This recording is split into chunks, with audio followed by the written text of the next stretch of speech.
Saya juga nggak tahu kenapa saya terpapar dengan Kev ya. Dimarahin sih. Tapi ya memang mungkin pesonanya dia Jadi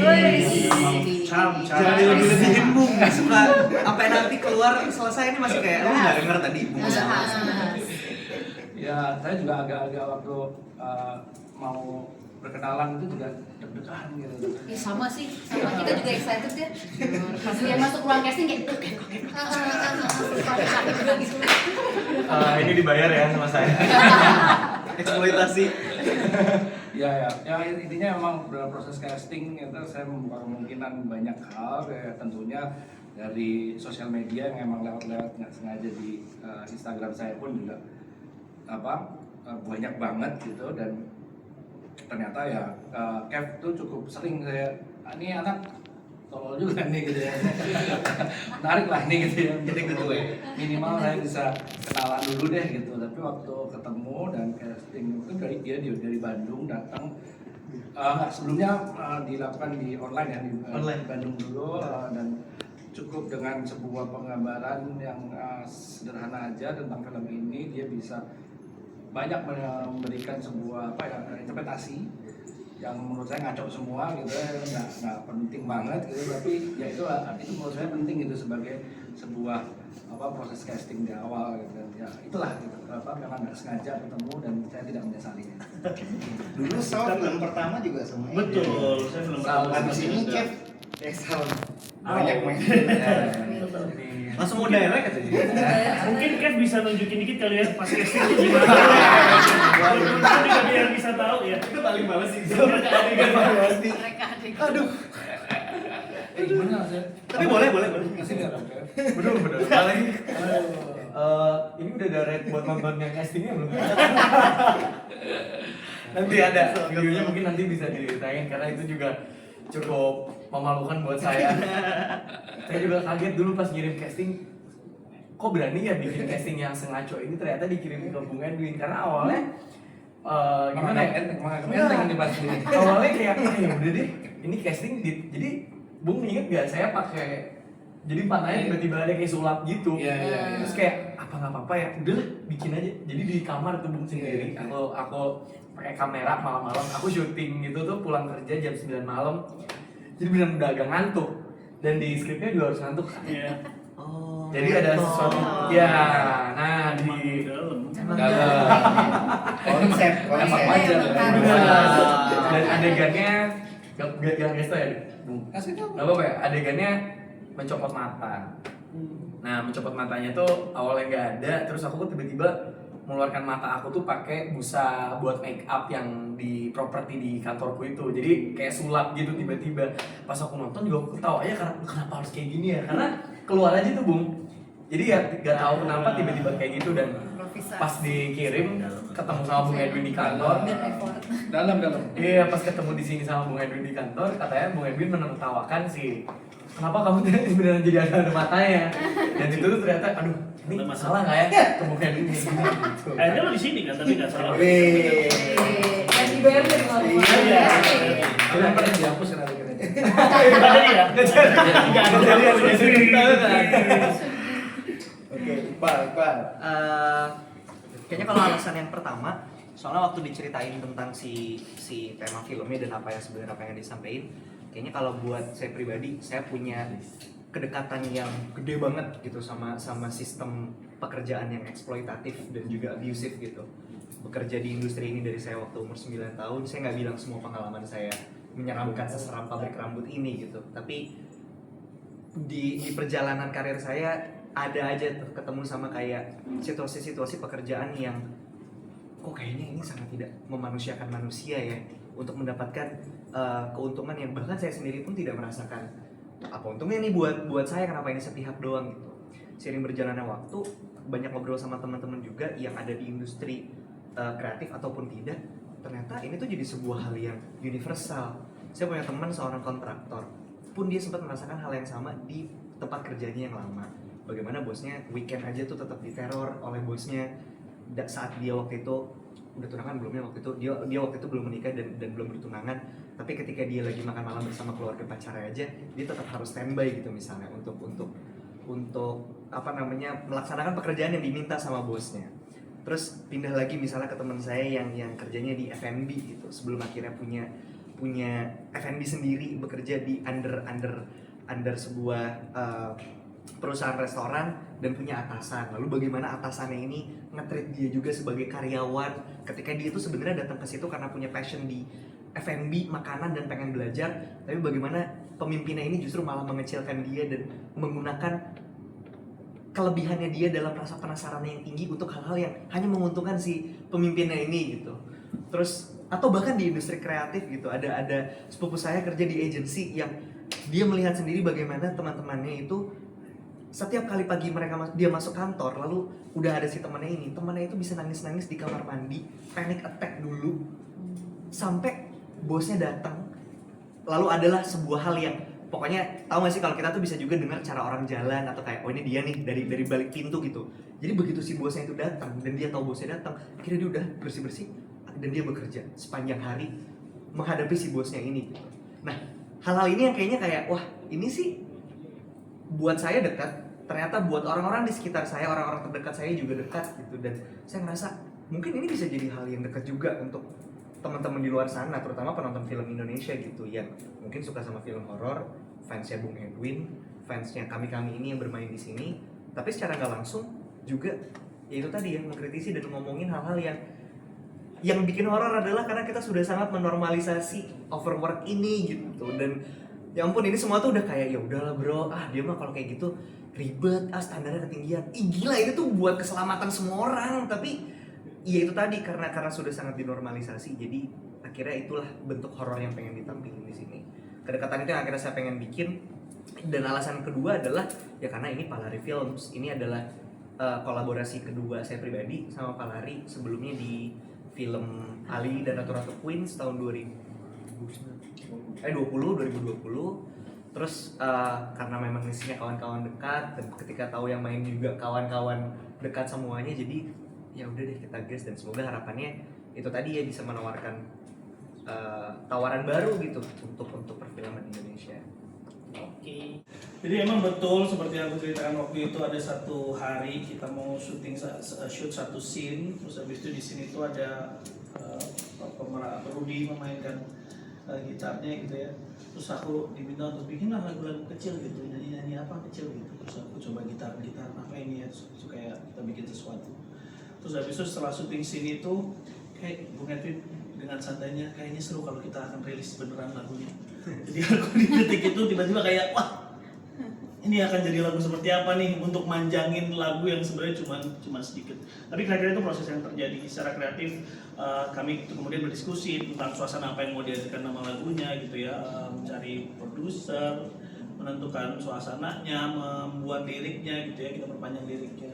Referensinya sih memang lebih banyak dari suasana yang aku tangkap di set gitu ya, di pabrik, terus kemudian ada Mars yang muncul, suasana Mars buruh yang muncul di sana gitu. Hal itu sih sebenarnya kalau dari aku. Ya itu kalau menurut saya sih itu bagian dari proses. Saya melihat bahwa ini kan adegan yang tadi bicarakan oleh Sal itu sebenarnya adegannya cukup panjang, tapi dibagi dua. Bagian akhirnya dulu yang kita ambil, baru yang depannya. Nah, yang kita ambil belakangan ini, bagian belakang ini diambil cukup di awal-awal syuting lah, kayak seminggu pertama ya. Kemudian yang sisanya yang awalnya justru kebalikannya, karena kesibukannya Sal ini kita harus gitu tuh, repot banget gitu. Padahal saya ngikut beliau. Dan waktu kita ambil pertama kali ini emang tadi seperti yang dibilang oleh Sal cukup potongan pendek aja gitu ya. Memang yang bisa diambil dari, jadi dalam film itu ada satu lagu anak-anak, Kepala Pundak Lutut Kaki, yang kemudian diolah dengan kreatif oleh Sal untuk kemudian menggambarkan satu cerita film ini semua tuh bisa terasa gitu, dengan tadi ada Marsnya pabrik masuk juga, sentuhan-sentuhan itu. Tapi buat saya pribadi, selain saya tahu sih dari awal saya ngajak ada Sal di sini, masa bikin soundtrack ya kan? Padahal Kev juga bisa nyanyi. Nah iya. Cuma gitu kalau gini belum. Kan gini ya, memang merencanakan begitu. Semua di bawah. Katanya nanti di film kedua. Maka ya udah dia sekalian juga biar dia nggak terlalu gampang karena dia acting gampang banget. Waduh. Jadi masih ada 2-3 minggu saya kasih bayar aja gitu untuk bikin lagu. Jadi kebayang juga dia mengalami acting di film masih 2 minggu ke depan itu dia masih bisa supaya nggak lupa lah gitu ya dengan film ini karena masih keliling dunia. Tapi ini juga pertama kalinya buat aku menulis lagu dengan tema seperti ini, dengan suasana aransemen seperti ini. Belum pernah terjadi sebelumnya di lagu-lagu aku yang terutama aku tulis itu nggak pernah aku melakukan eksplorasi seperti ini gitu. Dan ini beneran membuka banyak hal selain hanya soal ngomongin film, yang ini juga membuka aku bahwa ternyata bisa ya aku melakukan eksplorasi di ruang yang seperti ini gitu. Jadi ini akan jadi lagu dengan tema seperti ini pertama buat aku sih.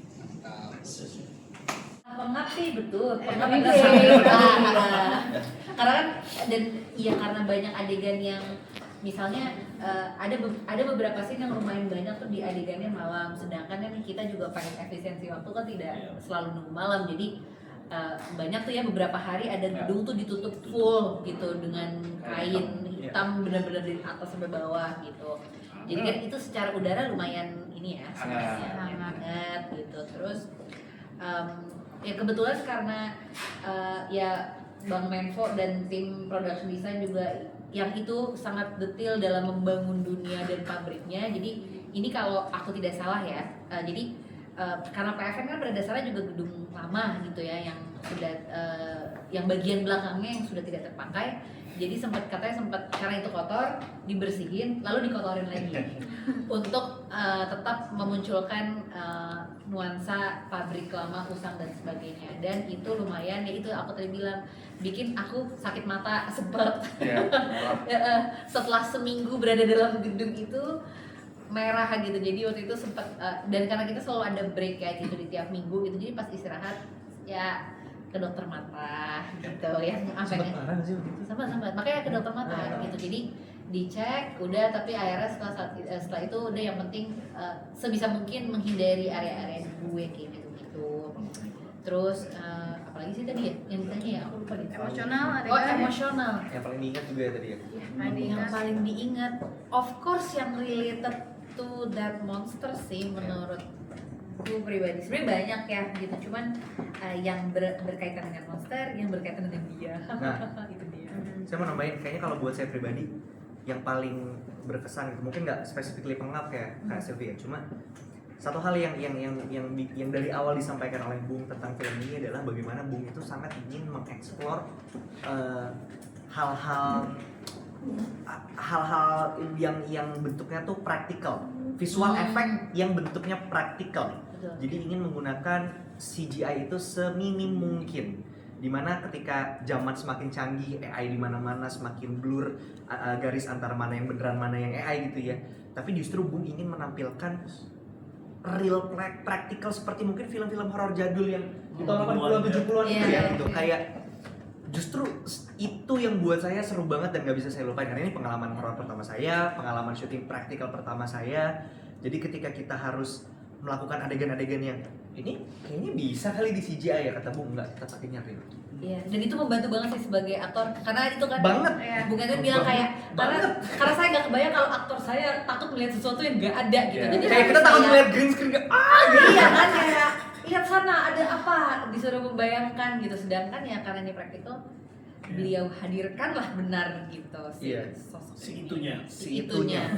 Dan hal-hal lain yang di luar nalar juga kayak itu asli semuanya gitu. Kalau aku adegan yang paling seru dan bukan emosional tapi berkesan aja kali ya, ketika 3 bersaudara ini bertemu untuk pertama kalinya setelah beberapa tahun. Itu kerasa sekali dinamikanya yang sangat aneh gitu. Canggung Kayak dia ngomong apa, saya ngomong apa, dia ngomong apa. Gak pernah ada yang bersinergi, jadi kayak aneh gitu. Aku sukanya itu sih adegannya. Ya kalau buat aku tadi Iqbal bilang semuanya banyak yang mengejar praktikal gitu ya. Ini untuk pertama kali juga aku rilisan dengan tim stan gitu ya di proyek kali ini. itu sih di hari itu lumayan lah kita melihat dan membayangkan prosesnya kayak ini bisa nggak ya gitu, ternyata semua itu jadi dengan aman. Apa itu yang paling memorable buat aku? Untuk Kev? Semuanya. Oh, iya. Karena ini yang pertama. Jadi rasanya semua scene benar-benar sangat-sangat berkesan. Kev udah nyiapin speech Piala Citra. Wow. Dia tadi udah latihan sama kita. Tadi udah latihan sama Udah lagi 3 lembar lagi. Banyak. Banyak banget. Iya. Puisi juga ya? Nyanyi juga Mau nyanyi. direvisi dulu. Make upnya aja tuh udah 2 jam sendiri untuk karakter Bona ini, karena prosthetiknya banyak sampai ke mata-mata gitu, sampai pakai aku nggak pakai kacamata sebenarnya, Min cuma nggak pakai kacamata. Ini pertama kali di hidupku juga harus pakai soft lensnya, terus yang kayak film horor itu tuh yang Berapa mm gitu? nggak tahu, cuma pokoknya yang kayak Rada gede gitu iya, ya. merah-merah gitu-gitu Oh, deh. oke.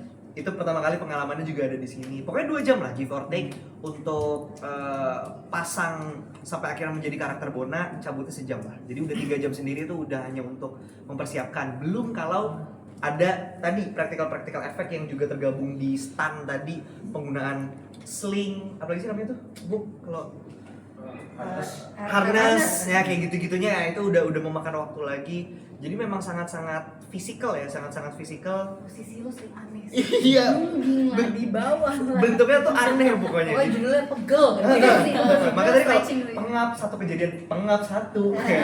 itu banyak banget terjadi. Cuma kalau buat saya pribadi justru itu sih serunya, kayak menawarkan hal yang belum pernah saya lakukan secara pribadi dan juga menjadi harapannya menjadi hiburan baru buat teman-teman yang nanti nonton ke bioskop. Dan saya suka banget sama hal-hal yang praktikal itu tadi sih, dimana tadi yang saya selalu bilang ya, di zaman semuanya ini gampang banget untuk menjadi sempurna, di saat semuanya itu gampang banget untuk menjadi tidak ada celah gitu, tapi justru Bung Edwin dan Palari ini tim produser juga enggak, justru kita pengen ngasih lihat Yang raw. yang raw-nya itu, autentik raw-nya itu yang justru jadi indah di hari ini ketika semuanya tuh satu ketikan jadi Polish ya. gitu sih. Bung Edwin? Ya, Raffi ya. Raffi tahu di itu waktu kapan? Atau Baca di website Palari. pernah melihat dia perform? Oh, belum. Belum. Paling di medsos doang. Jahanam.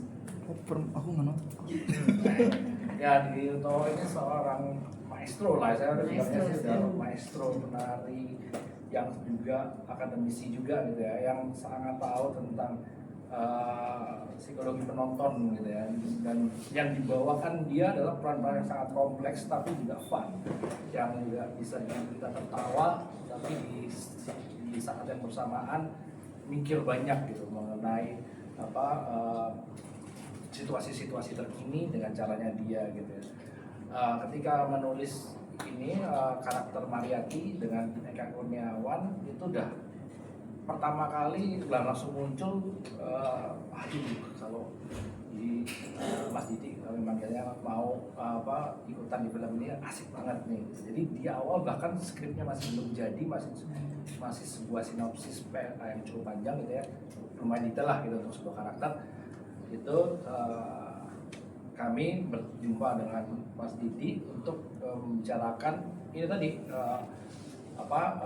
genesis dari sebuah film ini gitu ya, ide ngomongin tentang pekerjaan, horor fantasi segala macam, dan beliau banyak sekali gitu memberikan input dari pengalamannya dengan caranya dia yang jenaka juga gitu. Jadi saya sangat-sangat belajar banyak gitu dari dia. Menurut saya membuat film dengan para seniman-seniman termasuk aktor-aktor baik yang paling baru kayak Kev ini yang dia bilang baru pertama kali padahal dia udah jago banget gitu ya, sampai ke yang senior kayak Mas Didi, itu adalah pengalaman paling berharga dalam sebuah proses membuat film ketika kita semua bisa sharing pengalaman masing-masing, berbagai macam perspektif. Dan buat saya membawa atau membuat film ini dengan keberadaan seorang maestro seperti Didi Nintowo adalah sebuah modal yang sangat-sangat diperlukan gitu untuk kita bergerak gitu ke depan untuk membuat film ini.